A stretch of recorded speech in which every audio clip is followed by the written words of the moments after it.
പ്രിയപ്പെട്ട സ്ഥലത്ത് ഞാൻ അങ്ങനെ എത്തിയിരിക്കുകയാണ്. കുറേ നാളുകളായി എത്തിയിട്ട്. കുറേ നാളുകളെന്ന് പറഞ്ഞാൽ 3-5 മാസങ്ങൾക്ക് ശേഷമാണ് വന്നേക്കുന്നത്.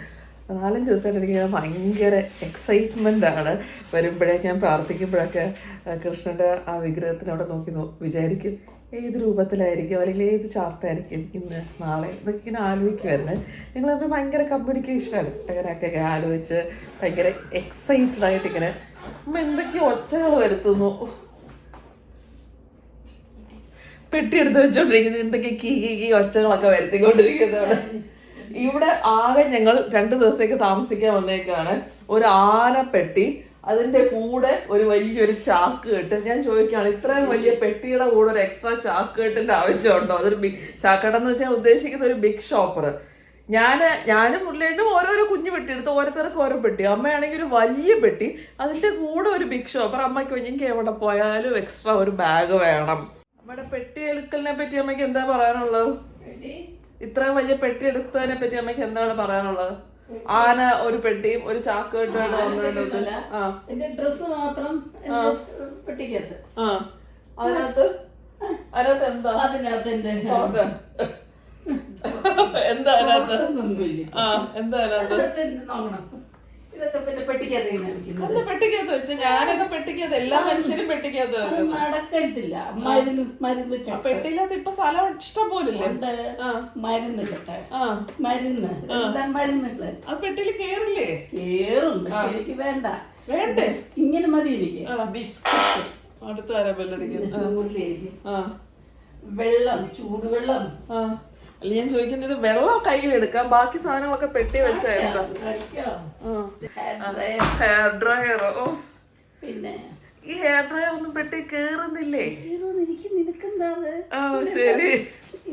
ഇതൊക്കെ കണ്ടോ? ബ്യൂട്ടി കിറ്റ്, ബ്യൂട്ടി കിറ്റ് അല്ല, makeup kit, dental care kit കണ്ടോ? ശരി. മനുഷ്യർ സാധാരണ ഇതൊക്കെ ഡെന്റൽ കെയർ, ടോയ്ലറ്ററി കിറ്റ് ഒക്കെ അല്ലേ? ഡെന്റൽ കെയർ അല്ല, ടോയ്ലറ്റ് കെയർ കിറ്റ്. ഞാൻ വിചാരിച്ചു അമ്മയുടെ ഡെന്റൽ കെയർ ഉദ്ദേശിച്ചു. എന്തോ ഡെന്റിസ്റ്റിന്റെ കിറ്റ് ഞാൻ പെട്ടെന്ന് ഉദ്ദേശിച്ചു. ടോയ്ലറ്ററി കിറ്റ് ഇതൊക്കെ എല്ലാവരും പെട്ടി വെക്കും. ഇപ്പൊ പെട്ടി കാലിയായിരിക്കും, വേറൊരു ബാഗും തൂക്കിക്കൊണ്ട് നടക്കുന്നത്. ഡ്രസ്സ് മാത്രം ആ വലിയ പെട്ടിയില്. ശരി. പെട്ടി പറഞ്ഞാൽ ഈ നമ്മുടെ ക്യാബിൻ ബാഗേജ് ആണ്. അമ്മയുടെ ഒരു എക്സ്ട്രാ വലിയൊരു പെട്ടിയാണ് ഉദ്ദേശിച്ചത്. അപ്പം അത് കാലിയായിട്ട് ഡ്രസ്സ് മാത്രം അതിനകത്ത് വേറെ ഒന്നും അമ്മ വെക്കത്തില്ല. അങ്ങനെയാണ്. ഈ നീറ്റ്നെസ്സിന്റെ അങ്ങേയറ്റം എന്ന് പറയില്ല, വൃത്തി കൂടിയ ഇനത്തിൽ പെട്ടതാണ്. അതാണ് പ്രശ്നം. വൃത്തിയുള്ളതുകൊണ്ട് അതിന്റെ കൂടെ വൃത്തി കണ്ടുപിടിച്ചു. അപ്പൊ അതിന്റെ കൂടെ അമ്മ വേറൊന്നും വെക്കില്ല. അങ്ങനെ. ഈ റൂം കൊള്ളാമല്ലേ? പക്ഷെ നമ്മൾ ഫസ്റ്റ് ടൈമാണ് ഈ റൂമില് 3 ബെഡാണ് കേട്ടോ. ഇത് ഒരു രസമുള്ള റൂം, പുതിയതായിട്ട് വെച്ചതാ. ഇപ്പുറത്തോട്ടുള്ള ഭാഗം ഇല്ലായിരുന്നു. ശരിയാ. നന്ദുവിന്റെ ഡാൻസിനാ. ഞാൻ റെഡി ആയിട്ട് ഇവിടെ ഇങ്ങനെ ഇരിക്കുകയാണ്. എൻ്റെ തന്നെ പല രൂപത്തിലുള്ള ഫോട്ടോസ് എടുത്തുകൊണ്ടിരിക്കുക കേട്ടോ. ഉള്ളിയേട്ടൻ അന്തം വിട്ട് കുന്തം വിഴുങ്ങി ഞാൻ എന്താ ചെയ്യുന്നത് എന്ന് നോക്കിക്കൊണ്ടിരിക്കുക. എന്തെങ്കിലും പറയാനുണ്ടോ? ഒന്നും പറയാനല്ല. വൈ?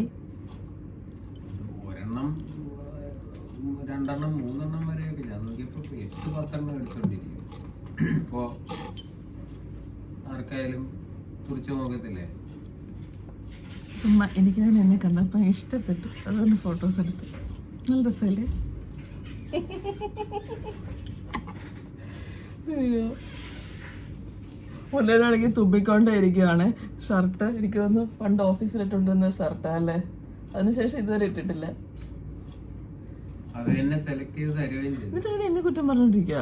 ഞാൻ എടുത്തു കൊടുത്തോണ്ടായിട്ടതെന്ന്. ഇപ്പൊ ഞാൻ എന്ത് ചെയ്തെന്ന് പറയും, ഞാൻ ഇപ്പൊ മുരളിയേട്ടനോട് ഇപ്പോഴല്ല, കഴിഞ്ഞ ആഴ്ച പറഞ്ഞു ഞാൻ മുരളിയേട്ടന് വേണ്ടി ഫ്രീ ആയിട്ട് സെഷൻസ് തരാമെന്ന് പറഞ്ഞേക്ക, ലൈഫ് കോച്ചിങ് സെഷൻസ് കൊടുക്കാമെന്ന് പറഞ്ഞേക്ക. ഫ്രീ സെഷൻസ്, എനിക്ക് കാശൊന്നും തരണ്ട. കാരണം ഞാൻ ബാക്കി എല്ലാവരെയും സെഷൻസ് ഒക്കെ എടുക്കുമ്പം സ്വന്തം ഭർത്താവിന് നമ്മൾ സെഷൻസ് എടുക്കണമല്ലോ. ഫ്രീ സെഷൻസ് കൊടുക്കാൻ പോവാണ്.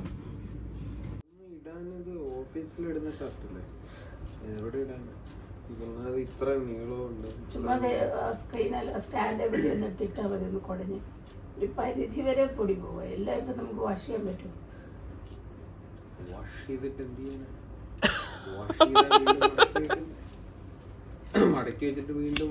അതെ, ഇടയ്ക്കിടയ്ക്ക് വാഷ് ചെയ്ത് വീണ്ടും വെക്കാനല്ലേ പറ്റുള്ളൂ. പിന്നെ ഈ ഷർട്ടൊക്കെ ഭയങ്കര ലൂസായി മുരളിയേട്ടൻ ക്ഷീണിച്ചു തരണം. ഇത്ര ക്ഷീണിക്കണ്ടേ എന്തിനാ? ക്ഷീണിക്കുന്നെന്ന് പറഞ്ഞാ എനിക്കതുകൊണ്ട് പ്രത്യേകിച്ച് മുരളിയേട്ടൻ ടാർഗറ്റ് വെച്ച് പൊക്കോണ്ടിരിക്കുകയല്ലേ. കുഴപ്പമുണ്ടെങ്കിൽ എനിക്ക് എന്ത് ചെയ്യാൻ പറ്റും? ഇതേപോലെ ഇവിടെ നിന്ന് അവിടെ വരെ നടക്കുന്നു എന്ന് പറഞ്ഞിരിക്കാൻ എനിക്ക് പറ്റില്ല. നാട്ടുകാരല്ല. ഹാപ്പി വിത്ത് വാട്ട്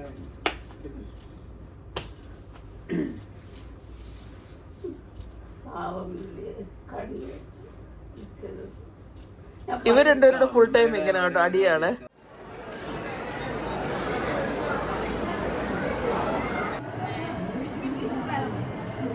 ഇത് ഈ കളറാണോ? കളർ വേറെ കളർ.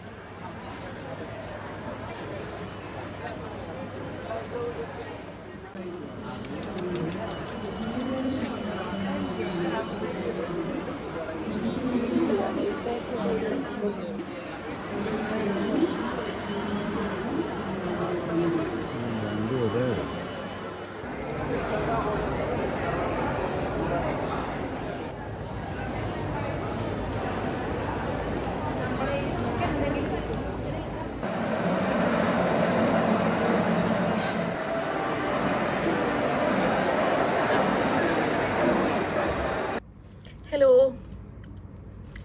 ഇത് നെക്സ്റ്റ് ഡേ മോർണിംഗ് ആണ്. ഞങ്ങൾ ഇന്നലെ രാത്രി പോയി സുഖമായിട്ട് തൊഴുതു. ഇന്നലെ കൃഷ്ണൻ ഒരു ചുമന്ന പട്ടൊക്കെ എടുത്ത് ഒരു സ്മോൾ ബോയ് ആയിട്ട് നിൽക്കുകയായിരുന്നു കേട്ടോ. ഒരു കുട്ടി കൃഷ്ണൻ പട്ടൊക്കെ എടുത്ത് ഇങ്ങനെ നിൽക്കുകയായിരുന്നു. നല്ല രസമായിരുന്നു കാണാൻ. നന്നായിട്ട് തൊഴാൻ പറ്റി. അങ്ങനെ ഓവർ ക്രൗഡില്ല, ഭയങ്കര തിരക്കായിരിക്കും. കാരണം ഫ്രൈഡേ ഈവനിങ് ആണ് പോയത്. ഇന്നിപ്പോൾ സാറ്റർഡേ ആണ്. ഇന്നിപ്പോൾ നല്ല തിരക്കായിരിക്കും. സാധാരണ പണ്ടൊക്കെ ഞങ്ങൾ ട്യൂസ്ഡേ നോക്കി വരും. ട്യൂസ്ഡേ യൂഷ്വലി തിരക്ക് കുറവാണ്. നിങ്ങൾക്ക് ഗുരുവായൂർ തൊഴാനായിട്ട് പ്രിഫറബിൾ ദിവസങ്ങൾ ട്യൂസ്ഡേ, വെനസ്ഡേ, തേഴ്സ്ഡേ ഒക്കെ നല്ല തിരക്കാണ്. വീക്കെൻഡ് ഭയങ്കര തിരക്കാണ്. അങ്ങനെയാണ് വന്നുകൊണ്ടിരുന്നത്. ഇപ്പോൾ പിന്നെ എനിക്ക് ഈ ലൈഫ് കോച്ചിങ് സെഷൻസ് ഞാൻ പറഞ്ഞില്ലേ, സാറ്റർഡേ സൺഡേ സെഷൻസ് എടുക്കാറില്ല, റെസ്റ്റ് എടുക്കാനായിട്ട്. ബാക്കി മൺഡേ ടു ഫ്രൈഡേ എല്ലാ ദിവസവും സെഷൻസ് ഉണ്ട്. അപ്പം സാറ്റർഡേ സൺഡേ വരാൻ പറ്റാറുള്ളൂ. അതുകൊണ്ട് വീക്കെൻഡ് വന്നതാണ്. പക്ഷേ ഇന്നലെ ഭാഗ്യത്തിന് വലിയ തിരക്കുണ്ടായില്ല. ഇന്നിപ്പോൾ നല്ല തിരക്കുണ്ടാവും. കുറച്ച് ലേറ്റായിട്ടാണ് പോയത്. 8 മണിയൊക്കെ കഴിഞ്ഞാണ് പോയത്. ആ ദീപാരാധന കഴിഞ്ഞ് നിവേദ്യം കഴിഞ്ഞ് തുറക്കുന്ന സമയമായപ്പോഴാണ് പോയത്. ഒരുവിധം തൊഴാൻ പറ്റി. അത് കഴിഞ്ഞ പ്രാവശ്യം ഞാൻ വന്നപ്പം ഡാൻസിൻ്റെ സമയത്ത് വന്നപ്പോഴത്തേക്കും ഞങ്ങളിങ്ങനെ വെറുതെ എങ്ങനെ കയറും എന്ന് ആലോചിച്ചിരുന്നപ്പോഴത്തേക്കും ഒരാൾ വന്ന്, ഞാൻ പറഞ്ഞോന്ന് അറിയത്തില്ല, ഇല്ല പറഞ്ഞില്ല എന്ന് തോന്നുന്നു, ഒരാൾ വന്ന് ഇങ്ങനെ ഇങ്ങോട്ട് ചോദിച്ചു, കയറണോ ചോദിച്ചു. അവിടുത്തെ ഒരു അവിടുത്തെ ജീവനക്കാരൻ തന്നെ കയറണോ ചോദിച്ചു. അപ്പം ഞാൻ കയറണം. പക്ഷെ എങ്ങനെ കയറും, ഭയങ്കര ക്യൂ, കയറാൻ പറ്റാതെ ഇങ്ങനെ ഞാനും എൻ്റെ ഫ്രണ്ട് അനിലയും കൂടെ ഇങ്ങനെ വിഷമിച്ച് നിൽക്കുക. അപ്പോൾ പുള്ളി കയറ്റി. പുള്ളി ഉണ്ണിയപ്പോൾ തോന്നുന്നു ഞാൻ വെച്ച് കൃഷ്ണനായിട്ട് വിട്ടതാന്ന് വെച്ചാൽ. അപ്പോൾ അവിടുത്തെ ജീവനക്കാർക്ക് പാസ്സുണ്ട്. ഒരു ദിവസം എനിക്ക് തോന്നുന്നു 10 പേരെ അങ്ങനെ അങ്ങോട്ട് കയറ്റാനായിട്ട് അവർക്ക് പാസ്സുണ്ട്. ഒരു ദിവസം ഇത്ര പേരെ അവർക്ക് കയറ്റാൻ പറ്റും. അങ്ങനെയാണ് ഇന്നലെയും കയറിയത് കേട്ടോ. പുള്ളിയുടെ നമ്പറൊക്കെ മേടിച്ച് വെച്ചിട്ടുണ്ട്. അങ്ങനെയാണ് കയറിയത്. അപ്പം അവിടെ ചെല്ലുമ്പോൾ നമുക്ക് അങ്ങനെ കയറാൻ പറ്റും. പിന്നെന്താണ് ഇന്നലെ ശിവേലി തൊഴുതു. പിന്നെ എഴുന്നള്ളിപ്പ് ശിവേലി കഴിഞ്ഞ്, ശിവേലി ഒരു 9:50 ഒക്കെ ആയി. പിന്നെ അത് കഴിഞ്ഞ് ശിവേലി കഴിഞ്ഞ് എഴുന്നള്ളിപ്പുണ്ട്.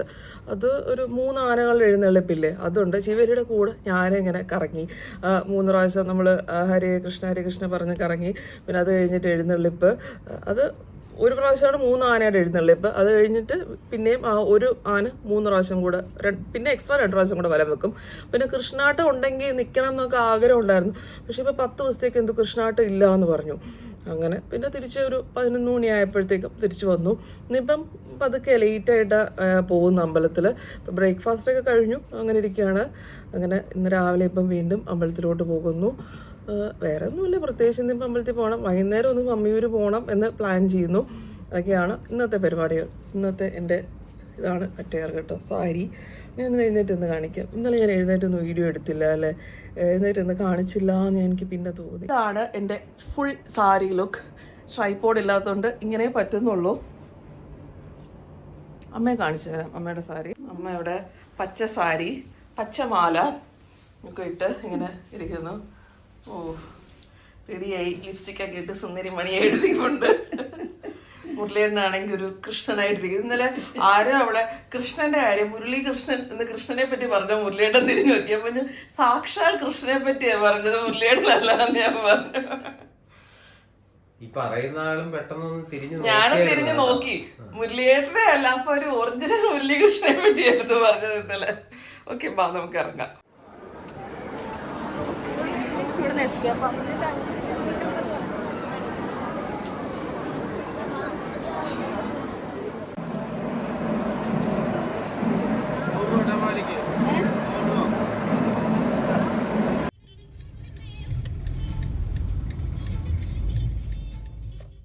വൈകുന്നേരം മമ്മിയൂര് തൊഴാൻ പോവാണ് കേട്ടോ. 3 പേരുണ്ട്. രാവിലത്തെ ചാർത്ത് ഉണ്ണിക്കണ്ണൻ്റെ ആയിരുന്നു കേട്ടോ. ഓടക്കുഴൽ വായിക്കുന്ന ഉണ്ണിക്കണ്ണൻ. നല്ല അസല് തിരക്കായിരുന്നു. നല്ല നീളത്തിലുള്ള ക്യൂ ആയിരുന്നു കേട്ടോ. എന്നാലും തൊഴുതു. കുറേ നേരം ഇരുന്ന് എനിക്ക് അവിടെ മറ്റേ കൊട്ട വാദ്യമൊക്കെ കേട്ടിട്ട് ഒരുപാട് നേരം ഇരുന്ന് മെഡിറ്റേഷൻ ചെയ്തു. ഞാൻ മുരളിയോട് പറഞ്ഞിങ്ങനെ മെഡിറ്റേഷനൊക്കെ ചെയ്തേ നല്ല അതിൽ കോൺസെൻട്രേറ്റ് ചെയ്ത് ഓം കൃഷ്ണായ നമയും പറഞ്ഞിട്ട് മെഡിറ്റേഷൻ ചെയ്തപ്പോൾ ഞാൻ പറയാം, നമുക്ക് പോസിറ്റീവ് എനർജി ഭയങ്കരമായിട്ട് നമ്മൾ മെഡിറ്റേഷൻ ചെയ്യുമ്പോൾ നമ്മുടെ ഇവിടെയാണ് കോൺസെൻട്രേറ്റ് ചെയ്യേണ്ടത്. സോൾ ഇരിക്കുന്നത് ഈ ഭാഗത്താണ്. ഇവിടെ കോൺസെൻട്രേറ്റ് ചെയ്താണ്. അവിടുത്തെ ചേട്ടൻ ഹോണടിച്ച് വഴി കിടന്നല്ലേ ഉള്ളൂ. കൊണ്ടുപോയി പിറ്റേ ദിവസം പണി കൊടുക്കും. അപ്പം തന്നെ പണി കൊടുക്കും. അപ്പം ഇവിടെയാണ് കോൺസെൻട്രേറ്റ് ചെയ്യേണ്ടത്. അപ്പോൾ അത് കോൺസെൻട്രേറ്റ് ആ പാട്ടും കേട്ട് ഓം കൃഷ്ണായ നമ്മൾ പറഞ്ഞ് മെഡിറ്റേറ്റ് ചെയ്യുമ്പോഴത്തേക്കും കുറച്ച് ഒരു 10 മിനിറ്റൊക്കെ കഴിഞ്ഞപ്പോഴത്തേക്ക് എനിക്കിങ്ങനെ നന്നായിട്ട് ഫീൽ ചെയ്യായിരുന്നു. നമുക്കിങ്ങനെ ഒരു പോസിറ്റീവ് എനർജി ഭയങ്കരമായിട്ട് ഫീൽ ചെയ്യാൻ പറ്റുന്നുണ്ടായിരുന്നു. അപ്പോൾ നമ്മളോട് ഇനി വൈകുന്നേരം ഞാൻ അകത്ത് കയറുന്നില്ല എന്ന് വെച്ചു. കൃഷ്ണനെ നമ്മൾ ഒരുപാട് ശല്യപ്പെടുത്താൻ പാടില്ലല്ലോ. ഇങ്ങനെ വൈകുന്നേരം ഇനി കയറാൻ ശ്രമിച്ചാലും ഭയങ്കര പാടായിരിക്കും. നല്ല തിരക്കാണ്, അസല് തിരക്കാന്ന് പറഞ്ഞാൽ. അപ്പോൾ ഞങ്ങളിപ്പം വെളിയിൽ നിങ്ങൾ താമസിക്കുന്ന സ്ഥലത്ത് നിന്ന് ഇറങ്ങാൻ നിന്നപ്പോൾ തന്നെ ഒരാൾ വന്ന് പറയുന്നു കേട്ടോ, ഏതോ ഒരു VIP വന്നിട്ടുണ്ട്, ഇവിടെ എല്ലാം ബ്ലോക്ക് ചെയ്ത് വെച്ചേക്കാന്ന് പറയുന്നു കേട്ടോ. അതുകൊണ്ട് ഇന്നിപ്പോൾ അമ്മയുടെ എന്തോ ഒരു ഫേവറേറ്റ് അമ്മ സ്ഥിരം കാണുന്നത് എന്തോ അമ്മ നന്ദഗോവിന്ദം ഭജൻസ് അവരുടെ ഒരു പ്രോഗ്രാം മേൽപ്പത്തൂരുണ്ടെന്ന് 7 മണിക്ക്.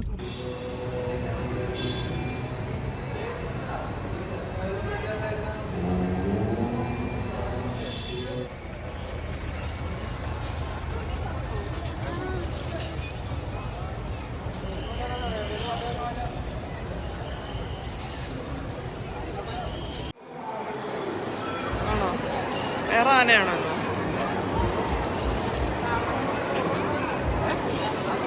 ഗോവിന്ദം കണക്ട് എങ്ങനെ ഉണ്ടായിരുന്നു? ഓക്കെ, ഭജൻസ് എങ്ങനെ ഉണ്ടായിരുന്നു?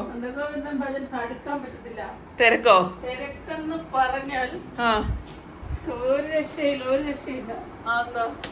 ഭയങ്കര തിരക്ക്. ഞങ്ങൾ അതിന്റെ ഭാഗത്തൂടെ പോയിട്ട് അവിടെ കേറാൻ പോലും ആദ്യം പോലെ ഞാൻ പക്ഷേ ഇടിച്ചിടിച്ചിടിച്ചിടിച്ച് ഫ്രണ്ടില് സ്റ്റേജിന്റെ ഓഡിറ്റോറിയത്തിന്റെ സ്ക്രീനിൽ കൂടെ കണ്ടാ നേരിട്ട് കണ്ടോ? സ്ക്രീനിലും കണ്ടു, പിന്നെ നേരിട്ട് അങ്ങ് അടുത്തിരുന്നു. അടുത്തിരുന്ന് കണ്ടിട്ട് പക്ഷെ എനിക്ക് ഇടിച്ചു കയറിയപ്പോഴത്തേക്ക് പിന്നെ എനിക്ക് യൂട്യൂബിൽ ലൈവ് ഉണ്ട്. ഞാൻ കണ്ട താഴെ ആൾക്കാരിലൊക്കെ ലൈവ് കാണുന്നത്. അമ്മ ലൈവ് എടുത്ത് യൂട്യൂബിൽ കാണും. ഇടിച്ചു കയറി അവിടെ ചെന്ന് ഫ്രണ്ട് നിന്നു. പക്ഷേ സൗണ്ട് ഉണ്ടല്ലോ മോളെ ഭയങ്കര കുറവല്ലേ? ഞങ്ങളിപ്പോ അത് കേൾക്കുന്നില്ല പാട്ട്. അടുത്ത് നിന്നിട്ട് തന്നെ ഇങ്ങനെ ഞങ്ങള് സൈഡിൽ കൂടെ വന്നിട്ട് ഞങ്ങൾ പറയും ചെയ്ത പാട്ട് കേൾക്കുന്നില്ല. സൗണ്ട് സിസ്റ്റം വളരെ മോശം, പറയാതിരിക്കാൻ പറ്റില്ല. വളരെ പ്രതീക്ഷയോടുകൂടി ഇതിനു വേണ്ടിയിട്ട് ഞാൻ ഇവരുടെ ഭജൻസ് കേൾക്കാൻ വേണ്ടിട്ട് മാത്രം ഇടിച്ചു കയറി ഫ്രണ്ടിൽ ചെന്നതാ. സീറ്റ് കിട്ടിയോ? സീറ്റ് ഒന്നും കിട്ടില്ല. ഇവിടെ നിക്കാൻ പറ്റിയത് ഭാഗ്യം. സീറ്റ് ഒന്നും കിട്ടി. ഞങ്ങൾ അതിന്റെ ഇടിയിൽ പെട്ടുപോയിട്ട് പിന്നെ എങ്ങനെയൊക്കെ സൈഡിൽ കൂടെ രക്ഷപ്പെട്ടു. എനിക്ക് ഫോൺ എടുക്കാൻ പറ്റില്ലെങ്കിൽ എന്നോട് അതാ കൊറേ പ്രാവശ്യം വിളിച്ചു ഞാൻ അമ്മ. ഇവിടെ ഫോൺ എടുക്കാൻ പറ്റില്ല, വിളിച്ചുകൊണ്ടിരിക്കുവായിരുന്നു കണ്ടിന്യൂസ്. കേക്കണ്ടേ? ബാഗും ഞാനും സാരിയൊക്കെ കൂടെ ഒരു വിധത്തിലാണ് കിട്ടിയത്. അതിലൊരു പോലീസ് ഒരു സൈഡിൽ കൂടെ തള്ളും, ആൾക്കാർ ഒരു സൈഡിൽ കൂടെ തള്ളും. ഭയങ്കര ഇടി. പക്ഷെ അവരുടെ അറേഞ്ച്മെന്റ്സ് വളരെ പറയാതിരിക്കാൻ പറ്റില്ല. ഞാൻ അത്ര പ്രതീക്ഷയോടുകൂടി ഇത് കാണണമെന്ന് ആഗ്രഹിച്ചു. എനിക്ക് കഷ്ടം തോന്നിയത് പാവം സൈഡിലെ മറ്റേ സ്റ്റേജില് ക്ലാസിക്കൽ ഡാൻസ് കളിക്കുന്ന ആൾക്കാർ അവിടുത്തെ കസേര വരെ എടുത്ത് മാറ്റിയേക്കുന്നു. അവിടെ ഇരിക്കാൻ പോലും ആൾക്കാർക്ക് സ്ഥലമില്ല കാണാൻ. മോളെ സത്യമായിട്ട് ഞാൻ ഇത് വളരെ കാലമായിട്ട് കേൾക്കണം എന്ന് വിചാരിച്ച് ആഗ്രഹിച്ചു. ഞാൻ കൊച്ചി വന്നപ്പോൾ തിരുവനന്തപുരത്തുണ്ടായിരുന്നു. ഭാഗ്യത്തിനാണ് നമ്മൾ 8-ാം തീയതി, ഞാൻ നിന്നോട് അപ്പോഴേ പറഞ്ഞില്ലേ 8-ാം തീയതി ഇവിടെ ഉണ്ട്. ഞാനിത് കണ്ടിട്ടില്ല, കേട്ടിട്ടില്ല ഇങ്ങനത്തെ സംഭവത്തെ ഞാനിത് കുറെ കാലമായിട്ട് കേൾക്കും. അല്ല, ഇവരുടെ പാട്ട് വരുന്നെന്നും പറഞ്ഞ് മറ്റേ സ്റ്റേജിൽ ഡാൻസ് കളിക്കണ്ടേ? അവിടെ ഡാൻസ് കളിക്കാൻ കാണാൻ ആളില്ലാത്തതല്ല, അവിടുത്തെ കസേര പോലെ ഇരിക്കുക. അവിടെ ആളുണ്ട്, എല്ലാവരും നിൽക്കുക, ഇരിക്കുക, കസേര വരെ എടുത്തോണ്ട് പോയിരിക്കുന്നു അവിടുത്തെ. അങ്ങനെ ഞങ്ങൾ ഗുരുവായൂരിൽ നിന്ന് തിരിച്ചു പോവുകയാണ്. ഈ വ്ളോഗും ഇവിടെ അവസാനിക്കാറായി. നല്ലൊരു സ്റ്റേ ആയിരുന്നു, 2 days. അമ്മ എങ്ങനെ ഉണ്ടായിരുന്നു ഗുരുവായൂർ യാത്ര? ഗുരുവായൂരപ്പനെ കണ്ട് തൊഴുതിട്ട് എന്ത് തോന്നുന്നു? ഭയങ്കരമായിട്ട് സന്തോഷം തോന്നുന്നു ഭഗവാനെ കണ്ട്. തിരക്കായിരുന്നെങ്കിലും നമുക്ക് ഭഗവാനെ ജസ്റ്റ് ഒരു ഗ്ലിംസ് കാണാൻ പറ്റി. അത് തന്നെ വലിയ പുണ്യം. എന്താന്ന് പറഞ്ഞാലും ഒരു വല്ലാത്തൊരു സാറ്റിസ്ഫാക്ഷൻ. പ്രത്യേകിച്ച് ഈ ഏകാദശി കാലത്ത് ഇവിടെ വരാൻ പറ്റിയതും ഇവിടെ വരണമെന്ന് പിള്ളേർക്ക് തോന്നിയതും അതൊക്കെ ഒരു വലിയ വലിയ കാര്യങ്ങളായിട്ട് ഞാനങ്ങ് ഭഗവാനോട് നന്ദി പറയുക. അത്ര പറയാനുള്ളൂ. ഓക്കെ, അപ്പോൾ നമുക്ക് വീഡിയോ ഇവിടെ നിർത്താം. പിന്നെ നമ്മുടെ കുറേ സബ്സ്ക്രൈബേഴ്സിനെ ഇവിടെ കണ്ടു. മുരളിയേട്ടൻ എന്നിട്ട് എപ്പോഴും പറയും നിന്റെ സബ്സ്ക്രൈബേഴ്സ് മിക്കതും ഈ തൃശ്ശൂർ കണ്ണൂർ ഭാഗത്താണെന്ന് തോന്നുന്നു. കാരണം അവിടുന്ന് ആണ് കുറേ പേര് ഈ ഗുരുവായൂർ വരുന്ന എനിക്കൊരു സബ്സ്ക്രൈബർ മീറ്റപ്പ് പോലെയാണ്. ഒരുപാട് പേരെ മീറ്റ് ചെയ്തേ, ഒരു 7-8 പേര് 2 ദിവസം കൊണ്ട് കണ്ടു. അപ്പോൾ എനിക്ക് ശരിക്കും ഒരു ഗുരുവായൂർ ഒരു മീറ്റപ്പ് പ്ലാൻ പോലെയാണ് എപ്പോഴും. ഒത്തിരി സന്തോഷം, ഒരുപാട് പേര് വന്ന് സംസാരിക്കുമ്പം ഒരുപാട് സന്തോഷം. അങ്ങനെ എല്ലാവരും വീഡിയോ വീണ്ടും തുടർന്ന് കാണുക. ഇതേപോലെ കാണുമ്പോൾ വന്ന് സംസാരിക്കുമ്പോൾ എനിക്ക് അതൊരു ഭയങ്കര സാറ്റിസ്ഫാക്ഷനാണ്. എല്ലാവരും വന്ന് സംസാരിച്ചപ്പോൾ ഭയങ്കര അതൊരു എക്സ്ട്രാ സന്തോഷമാണ്. ഞാൻ ഗുരുവായൂർ വരുമ്പോൾ എപ്പോഴും പറയുന്നതാണ്, ഒത്തിരി പേരെ മീറ്റ് ചെയ്യാൻ പറ്റുന്ന. കാരണം ഡെഫിനറ്റ്ലി ഇത്രയും തിരക്ക് വരുമ്പോൾ നമുക്കറിയാവുന്ന ആരെങ്കിലുമൊക്കെ ഡെഫിനറ്റ്ലി ഉണ്ടാവുമല്ലോ. അങ്ങനെ പിന്നെന്താ, എത്രയൊക്കെ ഉള്ളൂ. 3 പ്രാവശ്യം ഇന്നലെ വൈകുന്നേരം ഞാൻ അകത്ത് നാലമ്പലത്തിനുള്ളിൽ കയറിയില്ല, ജസ്റ്റ് പ്രദക്ഷിണം വെച്ച് ഒന്ന് കറങ്ങിയുള്ളൂ. അമ്മ എങ്ങനെയൊക്കെ അമ്മ പറഞ്ഞല്ലോ, അമ്മ മറ്റേ ഗീതാ ഗോവിന്ദം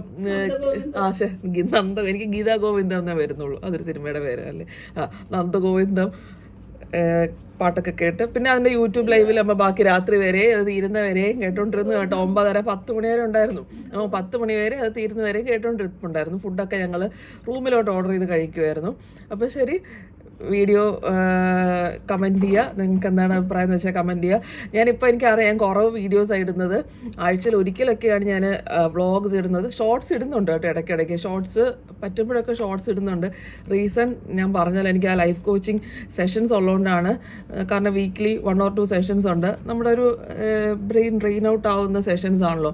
പിന്നെ എനിക്ക് അത് ചെയ്യുമ്പോൾ കൂടുതലൊരു മൈൻഡ് കുറേ സാറ്റിസ്ഫാക്ഷൻ. കാരണം ഒത്തിരി പേരെ ഹെൽപ്പ് ചെയ്യാൻ പറ്റുന്നൊരു സംഭവമല്ലേ, ഒരുപാട് പേരുടെ ലൈഫ് ചേഞ്ചിങ് ഒരിതാണ്.